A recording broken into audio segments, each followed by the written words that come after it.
भारतीय संगीतकार ए.आर. रहमान अपनी अनोखी धुनों और क्रिएटिविटी के लिए जाने जाते हैं, लेकिन हाल ही में उन्होंने बॉलीवुड में सांप्रदायिक भेदभाव को लेकर बड़ी बात कह दी।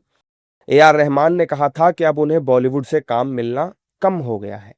इसकी संभावित वजह रहमान ने कम्युनल बताई थी, यानी सांप्रदायिकता को बताया था। लेकिन काफी आलोचनाओं के बाद उन्होंने अपने सोशल मीडिया हैंडल पर सफाई भी दी और कहा कि मेरे लिए संगीत हमेशा से लोगों और संस्कृति से जोड़ने, उन्हें सेलिब्रेट करने और सम्मान देने का जरिया रहा है। भारत मेरा घर, मेरी प्रेरणा और गुरु भी है। मेरा उद्देश्य कभी किसी की भावनाओं को ठेस पहुंचाना नहीं था।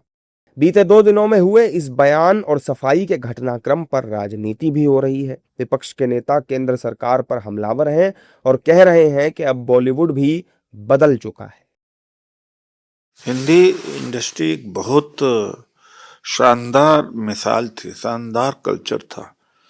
वहाँ हिंदू मुसलमान जात पात नहीं हुआ करता था और बड़े खुले दिल के लोग होते थे और अच्छे इंसान हुआ करते। लेकिन अब तो जबरन ऐसा किया गया, कई तरह से उनको प्रताड़ित किया गया।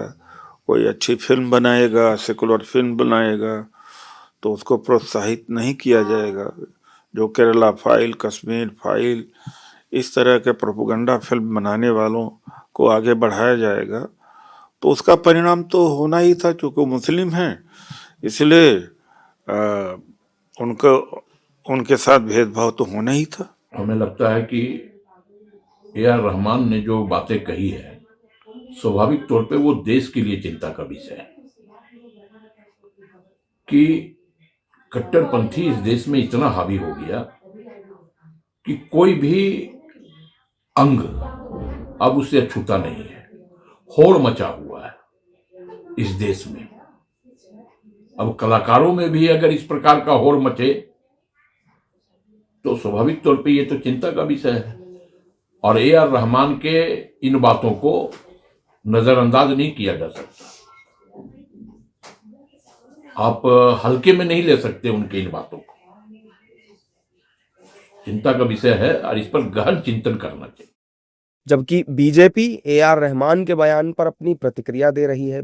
बीजेपी ने कहा कि ए.आर. रहमान को अपने बयान पर शर्म आनी चाहिए।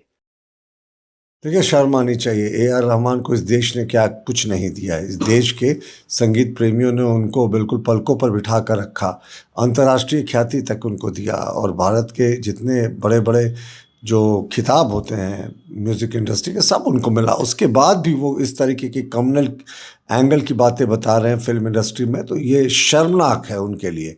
और दूसरी बात कि वो कह रहे हैं अफवाहों के आधार पर ऐसी बोल रहे हैं। तो ए.आर. रहमान जैसे सिंगर, जो सीनियर सिंगर है, कहीं ना कहीं लगता है कि वो बदलते समय के साथ खुद को नहीं बदल पाए हैं। म्यूजिशियन जो मौजूदा दौर है नहीं बदल पाए हैं, इसलिए शायद काम नहीं मिल रहा है।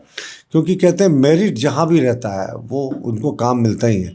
और खान ब्रदर्स को देखिए, इंडस्ट्री में उनकी आज भी तूती बोलती है। तो क्या वो भी सांप्रदायिक एंगल उनके साथ अगर होता तो उनको कभी मिलती नहीं। जितने डायरेक्टर्स हैं, प्रोड्यूसर्स हैं, उनमें से काफ़ी लोग जो हैं वो मुस्लिम कम्युनिटी से आते हैं। तो ए.आर. रहमान ने शर्मसार किया है साहब देश को ऐसे बयानों से। अगर उनको ये देश पसंद नहीं है और कम्युनल एंगल लगता है तो पड़ोस में चले जाए।